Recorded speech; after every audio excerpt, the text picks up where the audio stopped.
Essa aqui é uma das pesquisas do CCDC, né, da faixa etária, né, das pessoas que estão colocadas ali nesses programas policiais. A gente pode perceber que a maioria está situada, obviamente, entre os jovens. Os jovens, né, temos hoje aí uma política sistemática de extermínio da juventude da população negra, né?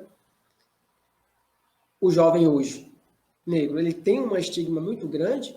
Se você tem, né, se você mora na periferia, se você tem entre 12 a 26, a 29 anos, você está em uma situação de risco constante de ser morto mesmo, de ser assassinado, né?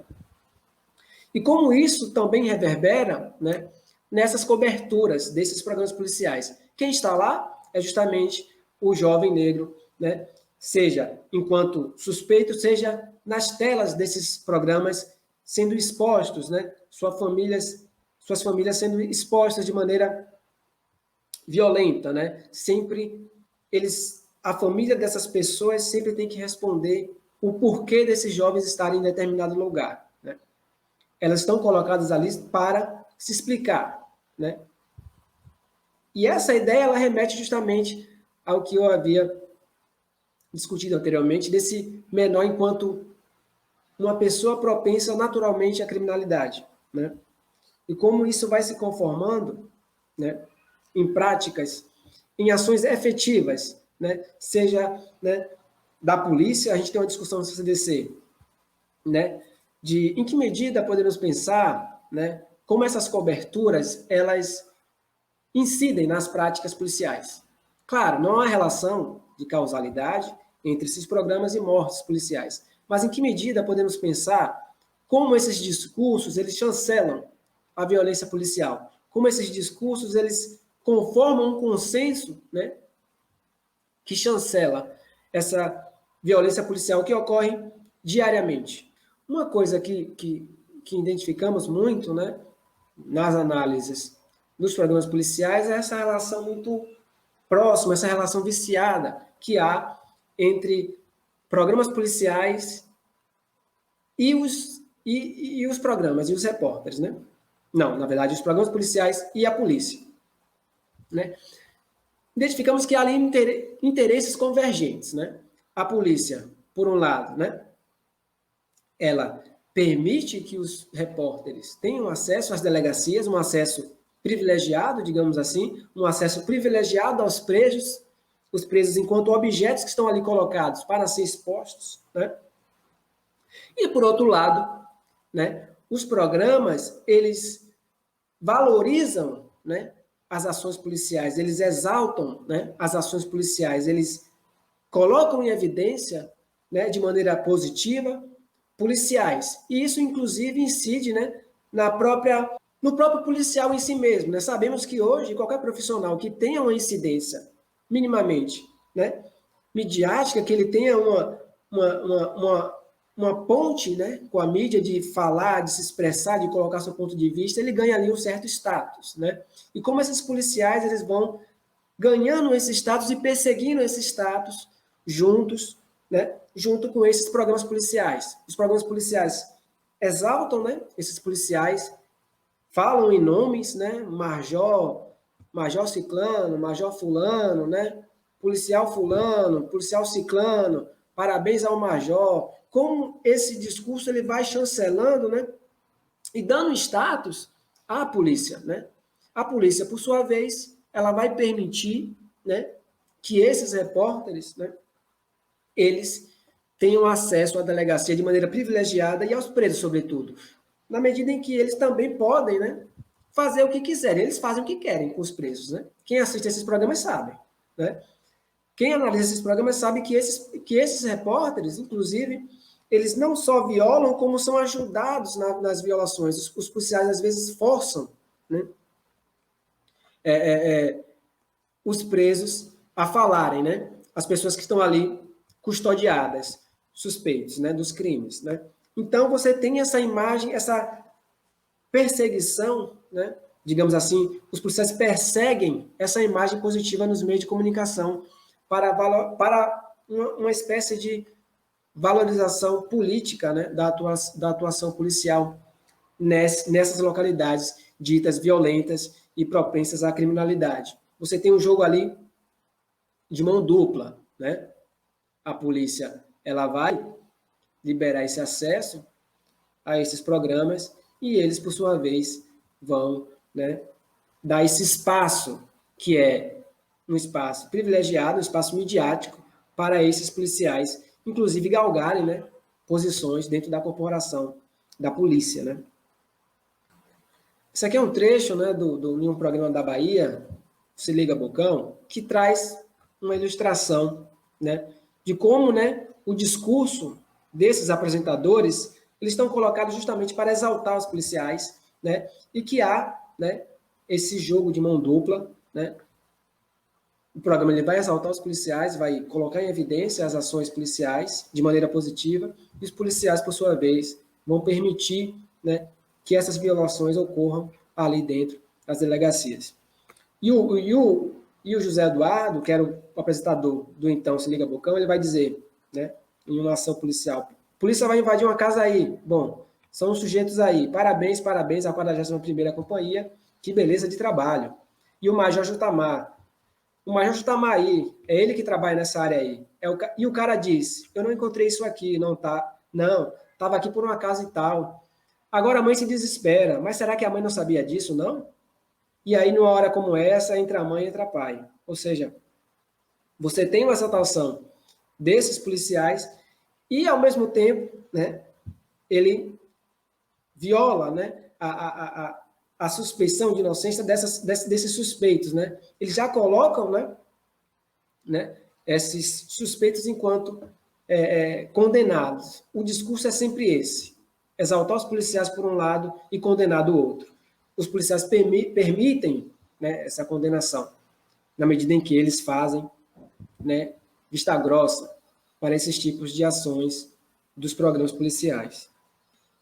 Uma coisa também interessante, quando se fala em programas policiais, é que eles têm essa bandeira de fazer uma cobertura qualificada, né, sobre o que ocorre em termos de violência na cidade. Mas quando nós analisamos, né, esses programas, percebemos que, se colocarmos, né, na balança o que é mais divulgado nesses programas, vai perceber que tem um espaço muito grande para a publicidade e o merchandising, né? Ou merchan, né? Esses programas, eles excedem, né, o que a legislação brasileira permite, que é justamente o 25% da publicidade. Aqui na Bahia, né, e no Nordeste também, tivemos análise nesse sentido, eles, na maioria das vezes, excedem, né, esse número permitido de publicidade nos programas televisivos. Na verdade, esses programas, que geralmente têm quase 3 horas de duração, com a pandemia, né, aumentou consideravelmente. Alguns aqui na Bahia já aumentaram até 30 minutos a mais, e eles fazem, né, eles colocam merchandising durante a programação, a todo momento eles intercalam, né, os conteúdos apresentados nos programas com publicidade e merchan, né, e também você tem comerciais de 6 minutos, geralmente comerciais de 3 a 6 minutos, só com publicidade. E esses espaços de publicidade são caríssimos. É um horário nobre em que as pessoas estão, de fato, assistindo televisão, né? E como a professora mostrou, há um aumento de consumo da televisão nesse período de pandemia, né? E o espaço da publicidade, ele vai revelar o papel estratégico, né, que esses programas têm para as emissoras.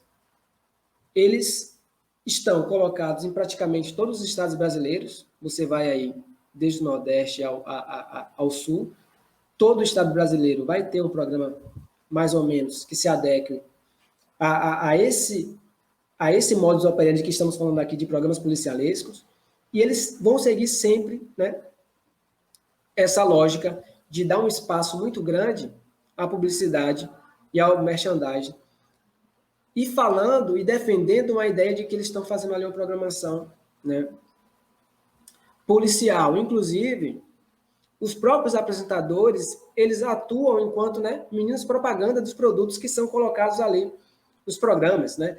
E há uma relação muito íntima, né, dos apresentadores com os anunciadores, né? Eles brincam, eles fazem, né, chacota com todos os tipos de assuntos, né, sobretudo com os assuntos que competem aos programas, né, para anunciar produtos na programação dos programas. Então, esses programas, eles detêm, né, uma importância muito grande econômica, né, para as emissoras que os têm ali na sua grade de programação. Eles estão ali e proliferam dessa forma porque são viáveis economicamente. Ainda que hoje, né, eles tenham sofrido aí certos reveses, né? Há nós percebemos, tanto o Intervoz como a ANTE, obviamente, a gente está sempre acompanhando, né, as discussões que se dão, né, no âmbito dessas organizações e coletivos, que há uma migração desses anunciantes para outros programas e eles têm perdido aí certo número de anunciantes, mas eles ainda são muito fortes economicamente. Tanto que eles têm, né, a gente pode medir isso pela duração que esses programas têm nas grades das emissoras. Né? Hoje, minimamente, eles têm 2 horas de programação, quando não avançam aí para 3 horas. Né? Outro fato marcante que se comunica, que dialoga muito com a relação que há entre esses programas, né, e a voz policial, é que a voz policial ela vai ser essa leitura primordial do que acontece em termos de fatos violentos. É a polícia que vai explicar tudo o que ocorreu. É a voz policial que vai dizer o que ocorreu, o que é e o que não é. O jornalismo, está muito claro, ele tem os critérios de noticiabilidade, onde a morte, né, o fato violento, ele tem um papel de destaque, e também tem, né, as fontes oficiosas, né, que são aquelas fontes que sempre são requisitadas pelo espaço pelos espaços que elas estão, né, na estrutura societal. E os policiais são, né, essas fontes policiais. São essas fontes oficiosas, na verdade. E eles sempre são requisitados para falar, né, sobre o que ocorreu, para explicar o que ocorreu. E o discurso policial, ele tem um poder muito grande, né, nesses programas policialescos, né? Enquanto que os policiais, eles estão colocados ali para explicar, né, para fazer essa exegese, essa leitura, né, da realidade, da violência, os suspeitos, eles são colocados ali para se explicar. É sempre uma relação de o policial vai explicar e o suspeito ou a família do suspeito vai se explicar. Por que o seu filho estava ali? Por que seu filho estava com 4 pessoas no carro? Por que seu filho estava em uma festa às 2 horas da manhã? Né? É sempre o suspeito, né, ou a família do suspeito, sempre vai ter que defender a sua inocência, porque ele é condenado de antemão, ele é suspeito, propenso ao crime. Então, ele vai sempre, né, se explicar. Enquanto que o policial, ele vai justamente explicar o que ocorreu. E sempre sabemos, né, que a voz policial ela vai enviesar muito o que ocorre nesses casos. Né? Inclusive, né, há casos analisados pelo CCDC e outras organizações em que os jornalistas eles se valem apenas do BO. Tem casos que o jornalista ele pega apenas o BO, faz uma leitura do BO, né, e faz a matéria. A matéria é simplesmente o que o policial escreveu ali naquele documento, o boletim de ocorrência, né? E a matéria só tem essa visão, né, policial. Para o policial, né, para a polícia em geral, nunca há racismo, nunca há feminicídio, nunca há crime de homofobia, sempre há ali, né, uma relação dicotômica entre o bem e o mal, em que a sociedade sempre está sendo atacada aí por essas pessoas que são, por natureza, más, e você tem uma cobertura muito enviesada, né, de de um cenário em que a violência ela é super valorizada, né? Você vai cada vez mais conformando uma ambiência em que a violência ela parece ser muito maior do que ela já é. Não que a violência não exista, ela existe, né? Mas, ao que parece, esses programas policiais, eles inflam, eles fazem maior essa violência, sobretudo no comportamento das pessoas, né? Nas relações intersubjetivas, né? As pessoas percebem, né? Andam pelas ruas cada vez mais a partir desses discursos, né? Dessa violência que está em todo lugar, que é onipresente e que conforma praticamente todos os espaços sociais, né? E que quem pratica essa violência, obviamente, tem, né, uma, uma aparência muito clara, já sabe quem são, de onde elas são, né, na periferia, e são pessoas negras e negros, né?